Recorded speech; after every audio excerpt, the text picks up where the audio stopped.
안녕하세요. 저는 분식점을 운영하는 50대 여성입니다.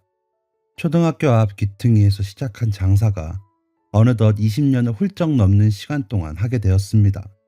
여러분, 흥분의 제비 이야기 다 아시죠?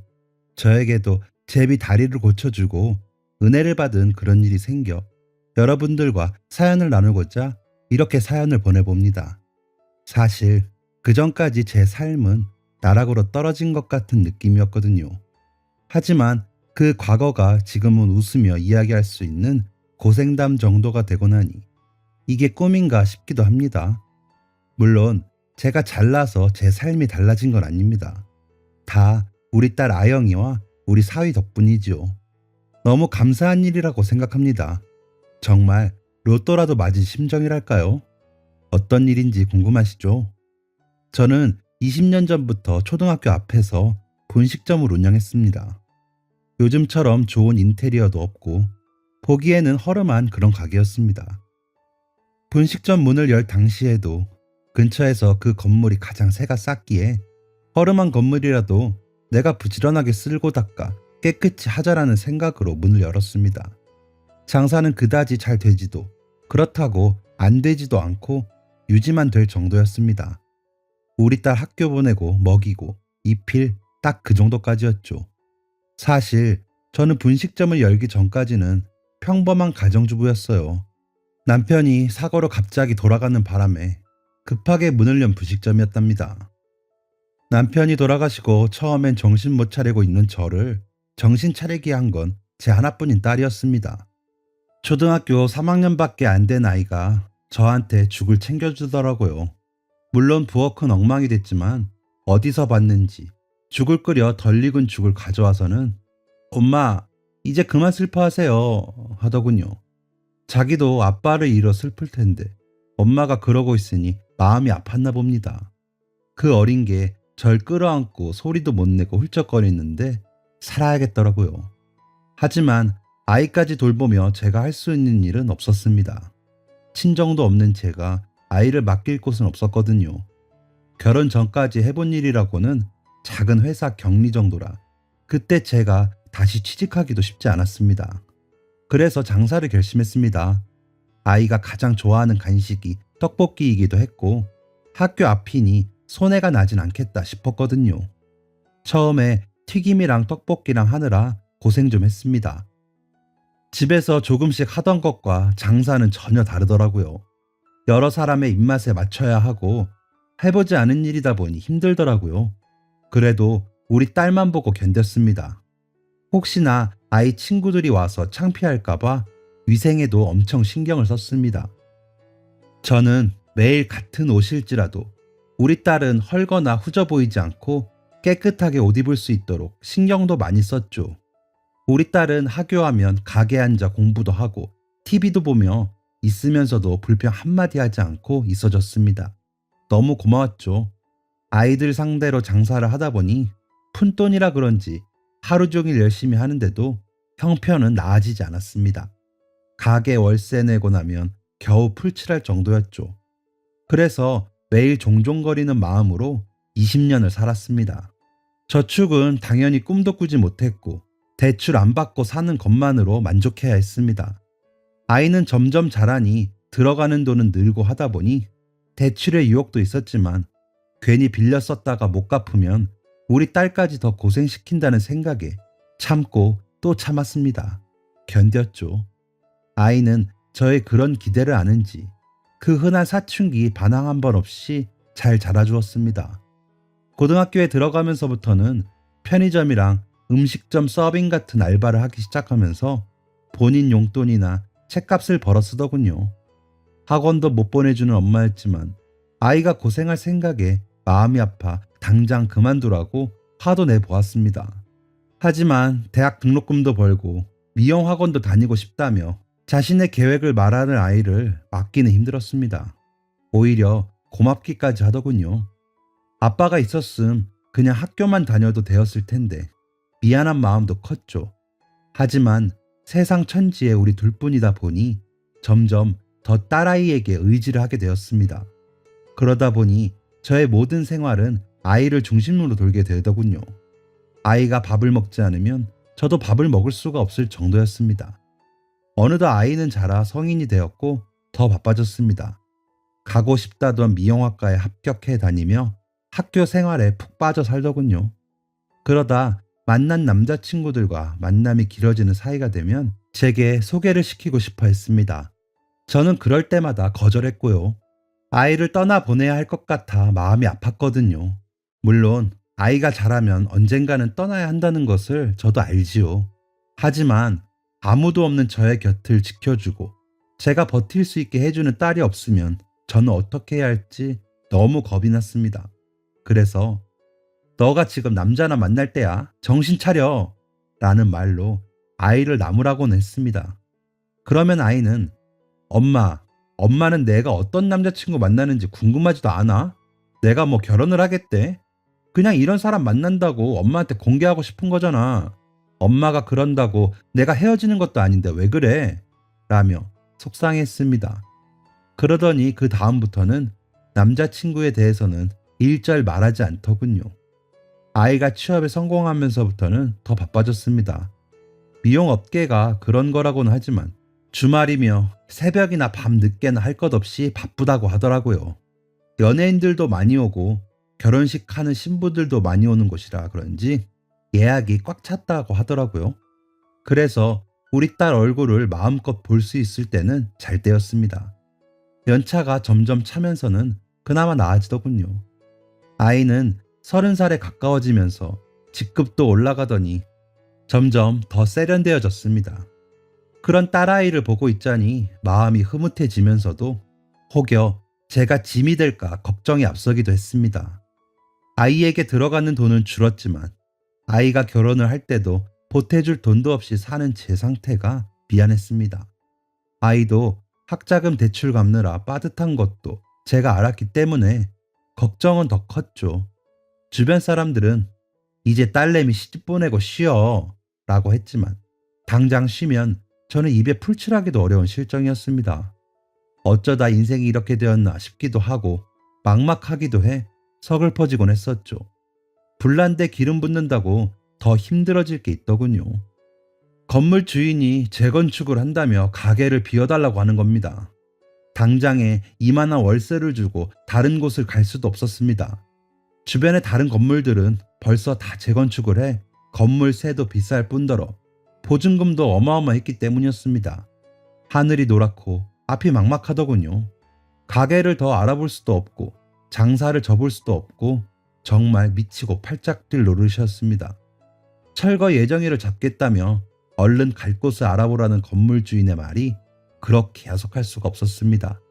그날 저녁 딸아이가 웬일로 일찍 퇴근을 해 다음날 장사 준비를 하는 저를 찾아왔더군요. 그러더니 엄마, 이번 주말 저녁에 우리 외식할까? 하더군요. 안 그래도 심란한데 외식이라는 말에 엄마는 지금 외식할 기분이 아니야. 건물 재건축한다고 가게 비워달라는데 엄마는 어떻게 해야 할지 모르겠어. 밥 생각도 없어. 라고 답해버렸습니다. 그러자 딸아이는 날선 목소리로 엄마, 그래도 시간은 낼 수 있잖아. 엄마는 내가 왜 이렇게 얘기하는지는 안 궁금해? 라더군요. 속으로 아차 싶었지만 뭔가 다른 일이 있는 것 같아. 그럼 너나 좀 먹고 와. 삐쩍 말라서는 먹고 싶지 않다는데 왜 그래? 라며 말해버렸습니다. 아이 눈에 눈물이 그렁그렁해지더군요. 그러더니 엄마, 나 프로포즈 받았어. 지금 남자친구 정말 성실하고 좋은 사람이라 나도 결혼하고 싶어. 내 친구들도 요즘 하나둘씩 결혼해. 맨날 신부 화장만 해주는 거 아니고 나도 좀 받고 싶고. 그런데 엄마는 왜 그런 문제에 관심이 없어? 라며 가방을 가지고 나가버렸습니다. 올 게 왔다 싶으면서도 제가 준비가 되지 않았으니 아이도 지금은 때가 아니라고 생각했습니다. 이기적인 걸 알지만 지금 상황이 상황인 만큼 아이가 좀 더 기다려줬으면 하는 마음이었던 것도 사실이었습니다. 아이가 눈물까지 비추며 간지라 마음은 안 좋았지만 할 수 있을 때까지 모른 척하고 싶었습니다. 그리고 무엇보다 아이를 내가 아닌 다른 사람의 곁으로 보낼 준비가 전혀 되어 있지도 않았고요. 아이가 없으면 다 무슨 소용인가 싶기도 했거든요. 제가 혼자 지내다 죽으면 아이 혼자 남겨질 텐데 그때 돼서 우리 아이를 전적으로 사랑해줄 사람이 있을까 싶기도 했고 아무튼 이래저래 아이를 떠나보내고 싶지 않았습니다. 참 이기적이고 나쁜 엄마죠. 맞습니다. 아이의 발목을 잡고 늘어진 거니까요. 아이가 아마 많이 답답하고 속상했을 겁니다. 가게 정리를 하고 집에 가보니 아이가 아직 집에 들어오지 않았더군요. 전화를 해도 전화를 받지 않고요. 그러다 한참이 지나서야 들어와서는 인사도 않고 씻으러 들어가더니 나와서 방에 들어가 버리더군요. 그런 아이에게 아무 말도 하지 못했습니다. 그래봤자 서로 마음만 상할 것을 알았으니까요. 다음날 아침에도 밥도 먹지 않고 나가버리더군요. 밥상을 치우는데 눈물이 났습니다. 서러워서 우는 건지 미안해서 우는 건지 모르겠지만 눈물이 났습니다. 그래도 아직 결혼은 시키고 싶지 않았습니다. 가게 문제는 도통 해결될 기미가 보이지 않았습니다. 주변 어디를 가봐도 너무 세가 비싸더군요. 철거 예정일이 잡혔다는 통지서가 오더군요. 6개월 정도 시간이 남았는데 그 안에 어떻게 해결을 봐야 할지 막막했습니다. 집을 줄여서 이사를 하고 가게를 구해야 할까 싶기도 했지만 집값도 너무 올라 그것마저도 쉽지 않겠더군요. 그래도 남편이 남겨준 거라고는 이 집 하나인데 어떻게든 지키고 싶기도 했습니다. 작은 18평 아파트이긴 하지만 남편이 사망하고 나서 그 보상금으로 대출을 다 갚은 집이라 이 집은 남편의 목숨이나 다름없었으니까요. 나중에 제가 죽으면 우리 딸에게 남겨주고 싶기도 했습니다. 집만큼은. 골치가 아픈 와중에도 장사를 접을 순 없었습니다.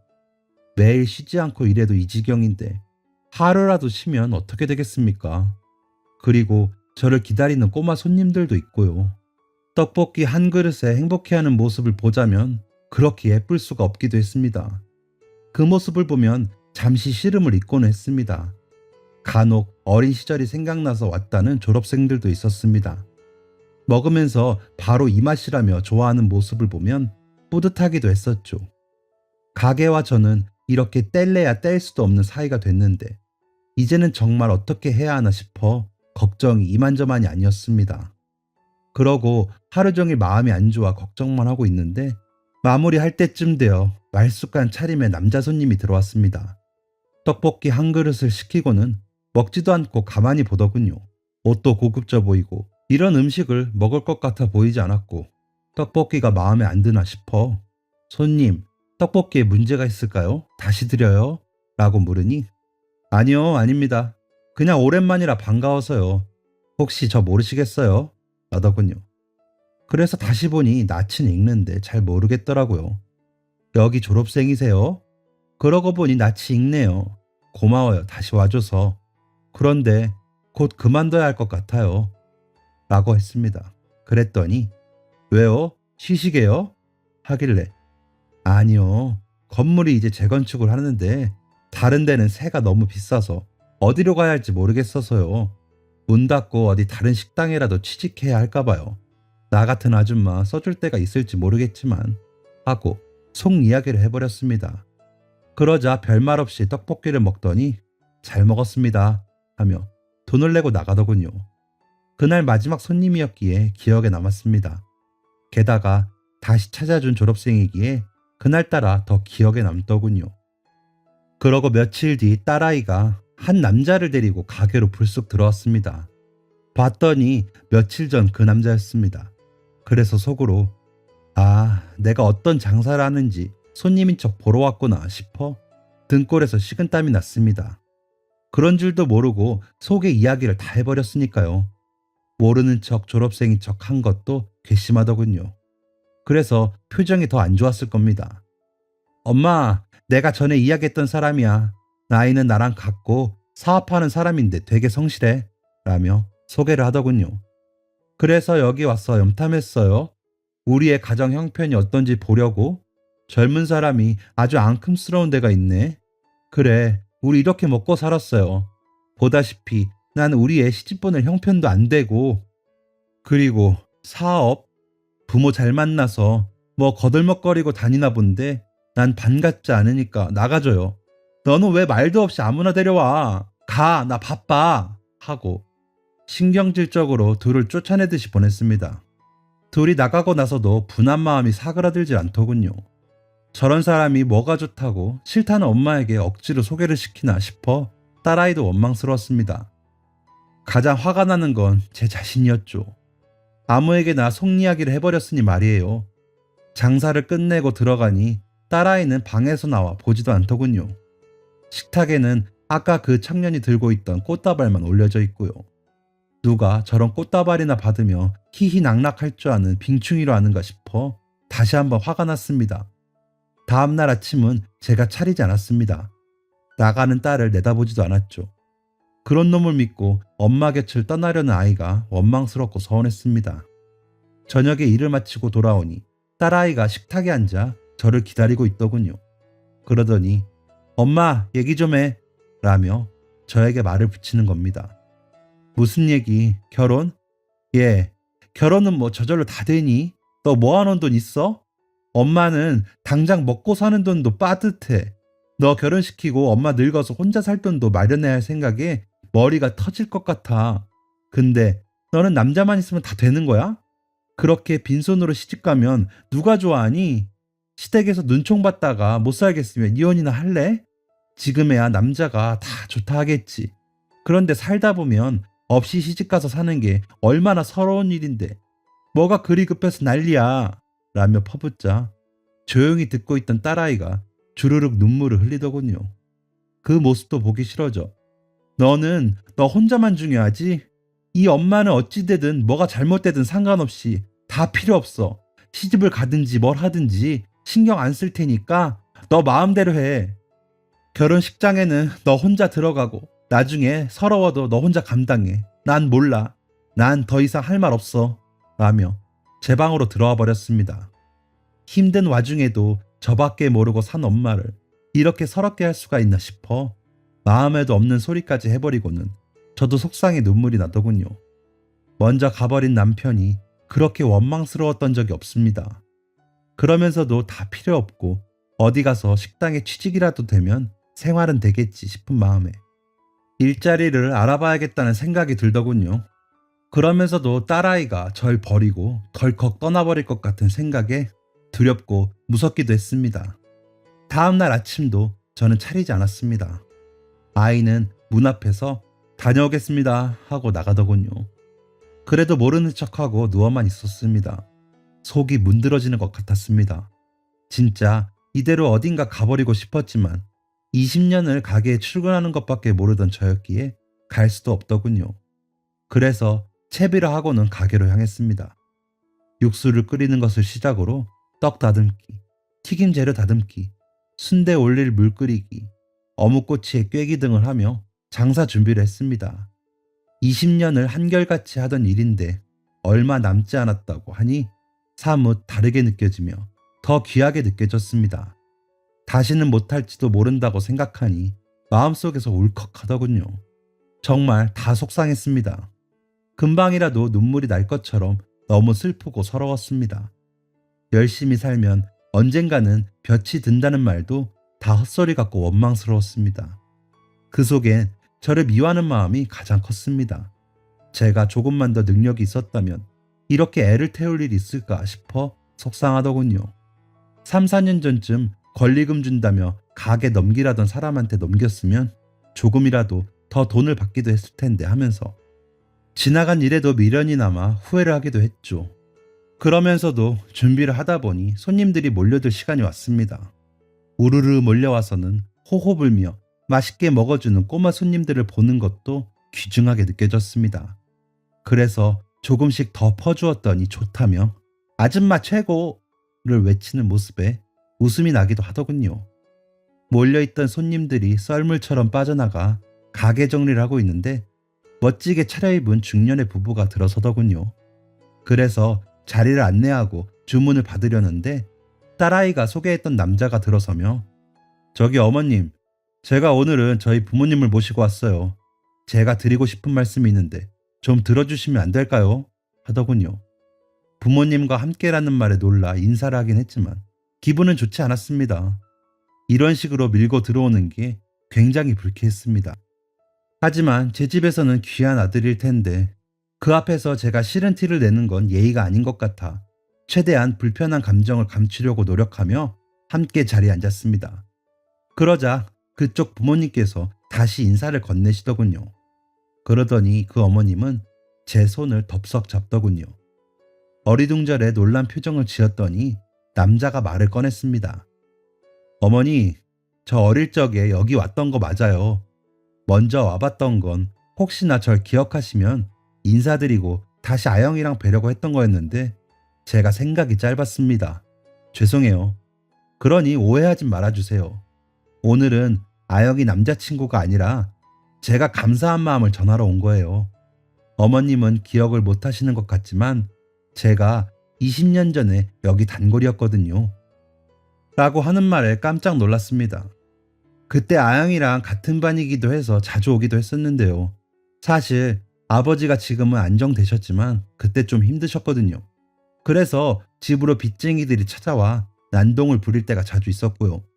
그때마다 엄마는 절 밖으로 내쫓듯이 내보내셨어요. 라고 하자 그쪽 어머님이 눈물을 닦으시더라고요. 아버님은 말없이 고개만 숙이셨습니다. 그런데 밖에 나와도 갈 데는 없고 시간은 지나서 배는 고픈데 돈은 없었거든요. 그때 어린 생각에 가짜 돈을 만들어서 사 먹자고 생각했어요. 그래서 책가방에 있는 공책을 찢어 제 딴에는 그럴싸하게 돈을 만들어 여기로 왔죠. 돈도 없으면서 떡볶이를 시키고서는 엄청 맛있게 먹고 가짜 돈을 내밀었는데 어머니께서 웃으시면서 절 보내주셨어요. 라며 목소리가 흔들리더니 눈물을 흘리더군요.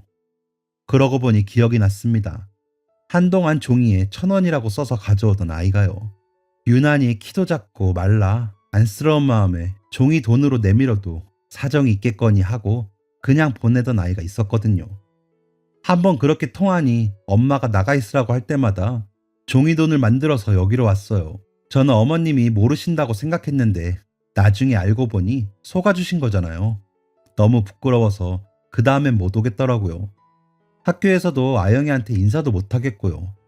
그러다 이사를 하게 되어 인사도 못하고 떠났다가 누나 결혼식 때문에 미용실에 갔다가 아영이를 만났습니다. 어머님 생각이 나서 연락을 주고받다가 어릴 때 그대로인 아영이가 좋았고 그래서 만남을 가지다가 어머님처럼 따뜻한 분 밑에서 자란 아영이라면 제 평생의 반려자로 삼고 싶어서 청혼을 했습니다. 라며 제 손을 잡더니 고개를 숙여 한참을 울더군요. 그런 그 남자의 어깨를 다독여줬습니다. 그때 나타나지 않은 그 아이가 걱정돼서 일부러 한 그릇씩 남겨두기도 했었습니다. 그런데 안 오기에 이제 안 오는구나 싶어 잊고 지냈죠. 형편도 나아지고 잘 자란 것 같아 다행이라고 생각을 하고 나니 전에 그렇게 퍼부으며 냉대를 한 것이 미안해지더군요. 그래서 내가 몰라보고 전에 너무 냉대해서 미안해요. 어른이 어른답지 못하고 너무 감정적이었어. 라며 사과를 했습니다. 그러자 아버님은 아이가 여러 번 이야기를 했었는데 이제야 찾아뵈어서 죄송합니다. 오면서 다시 이야기하기에 너무 죄송해서 몸둘 바를 모르겠더라고요. 감사했고 죄송했습니다. 라고 하시더군요. 어머님은 눈물을 닦으시더니 아영이가 누굴 닮아 마음 씀씀이가 좋은가 했더니 어머님 덕이었네요. 제가 그래도 그때 그러면 안 되는 건데 그때 저희 아들을 보살펴 주셔서 너무 감사해요. 라며 다시 눈물을 흘리셨습니다. 그렇게 보자니 저런 집이라면 우리 딸이 시집가도 외롭거나 홀대받진 않겠다 싶더군요. 그러면서 그간의 속상함이 눈 녹듯이 사라졌습니다. 그래서 일단 오셨으니 떡볶이라도 드시고 가세요. 저는 제가 할 일을 했을 뿐인데 이렇게 좋은 인연으로 이어졌네요. 너무 볼품없지만 지금 제가 드릴 수 있는 게 이런 것들 뿐이라 너무 죄송합니다. 라며 음식을 대접해 드렸습니다. 나가시며 값을 지불하시겠다는 걸 한사코 말려서 돌려보냈습니다. 마음이 한결 편해지니 골칫거리 같았던 일들의 답이 보이더군요. 일단 집을 팔고 아이 시집을 보내고 저는 어디 원룸 전세라도 들어가면 될 일이었습니다. 아이도 없는데 그 집에서 혼자 뭐 하겠습니까? 남편도 그러길 원할 것 같았습니다. 그리고 가게도 정리되면 어디 다른 식당에 취직해 월급을 받으면 될 일이었죠. 그렇게 정하고 나니 마음도 몸도 가벼워졌습니다. 그간의 감정들은 다 제 미련이고 집착이었던 거죠. 그걸 깨게 해준 그 부모님과 남자에게 고마웠습니다. 성품도 좋아 보여 다행이다 싶어서인지 마음이 놓였습니다. 가게 정리를 마치고 아이가 좋아하는 빵을 사서 집에 들어갔습니다. 아이는 들어와 저녁 준비를 하고 있더군요. 빵을 보더니 맛있겠다 하며 웃습니다. 그런 딸아이를 안아주었습니다. 엄마가 마음이 무거워서 우리 딸한테 마음에도 없는 말을 했어. 엄마가 미안해. 엄마 걱정은 말고 결혼 준비 시작해. 엄마는 가게랑 이 집이랑 정리해서 너 결혼하는데 보탤게. 다 해주지 못해서 미안해. 오늘 보니까 그 집 부모님이랑 남자가 다 좋더라. 우리 딸 그런 집에 시집 가는 거면 엄마는 마음이 놓일 것 같아. 라며 아이를 달래주었습니다. 그러자 아이는 말도 없이 울기만 하더군요. 그간 얼마나 마음고생을 했을지 안 봐도 화냈기에 그런 아이를 안아주는 일 말고는 할 수가 없더군요. 그날 밤에는 아기처럼 저를 끌어안고 자고 싶다며 제 방에서 잠이 든 아이를 보며 언제 이렇게 컸나 싶었습니다. 남편이 얼마나 예뻐라 했던지 사고가 나서 그렇게 되기 전에는 공주 대접을 받던 아이였는데 못난 엄마 만나 고생만 하다가 시집갈 생각을 하니 마음이 아팠습니다. 시집가서는 그런 고생 다시는 안 하길 바라고 또 바랬습니다. 다음날 아침에 아이도 저도 늦잠을 잤습니다. 늦어서 헐레벌떡 나가면서도 웃으며 나가는 아이를 보자니 저렇게 좋을까 싶어 더 미안해지더군요. 가게에 나가는 길에 부동산에 들러 집 시세를 알아보았습니다. 많이 오르긴 했지만 아이 결혼하는 데 쓰고 나면 원룸 전세 구하기도 빠듯하겠더군요. 그리고 건물 주인에게 전화를 걸어 가게 빼는 날짜를 조정했습니다. 답이 늦어 죄송하다고 말을 하자 오래 계셨는데 그 마음을 왜 모르겠어요. 저희가 보증금에 조금 더 생각해서 드릴 테니 도움이 되셨으면 좋겠네요. 하시더군요.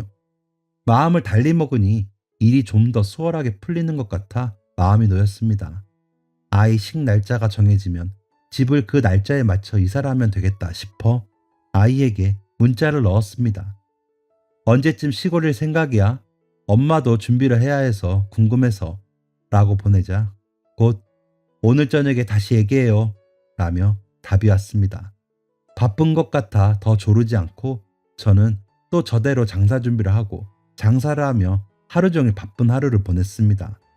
가게 정리를 하고 잠시 쉬려고 앉았는데 딸아이와 남자가 들어오더군요. 이번엔 웃으며 맞아줬습니다.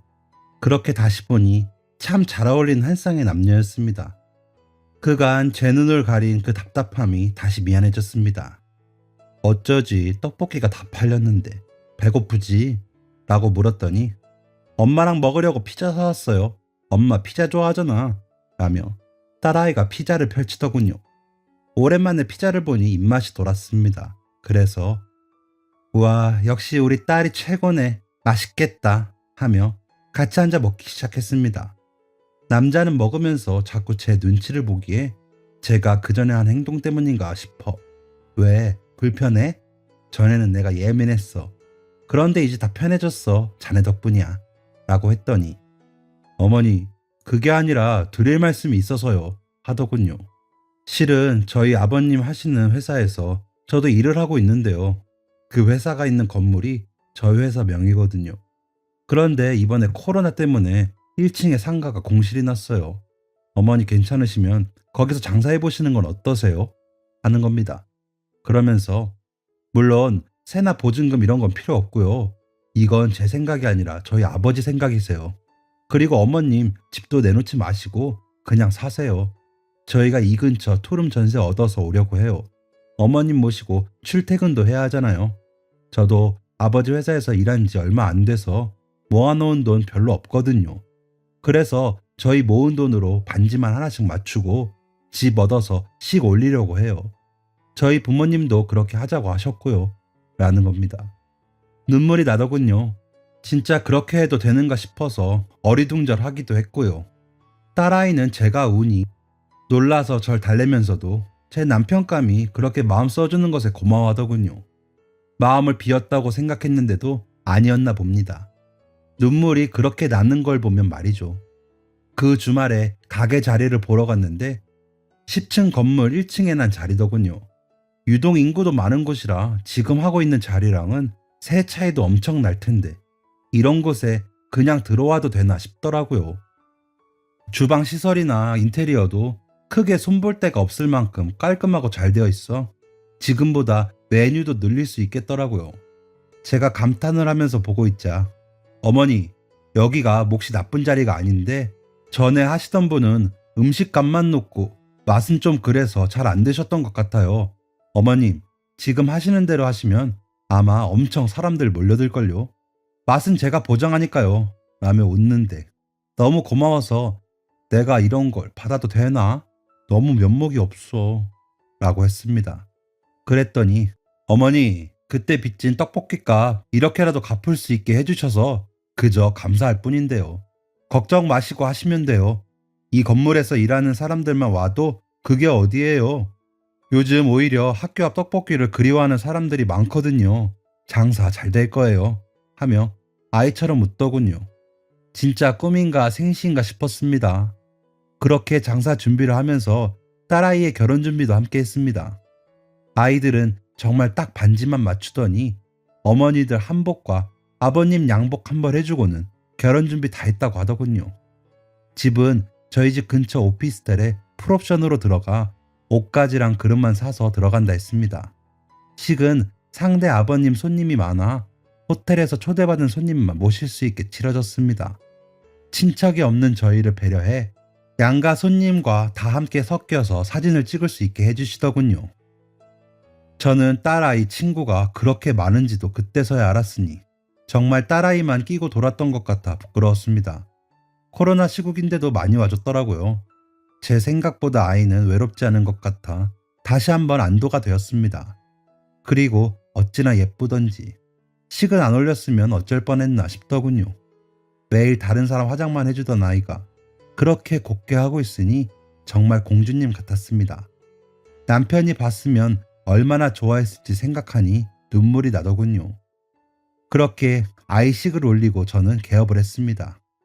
기존의 가게의 마지막 영업일에는 무료로 떡볶이를 나누어주며 영업을 마무리했습니다. 그래도 20년 세월이 있는 곳이라 그런지 헤어짐이 아쉬워 눈물이 나더군요. 그래도 잘 마무리할 수 있어 감사했습니다. 새로 문을 연 가게는 혼자서 일을 할 수 없을 만큼 바빴습니다. 서둘러 사람을 뽑아 일을 해야 할 정도였습니다. 사람이 많은 곳이라 그런지 장사는 그간 제가 했던 것과는 스케일이 다르게 되더군요.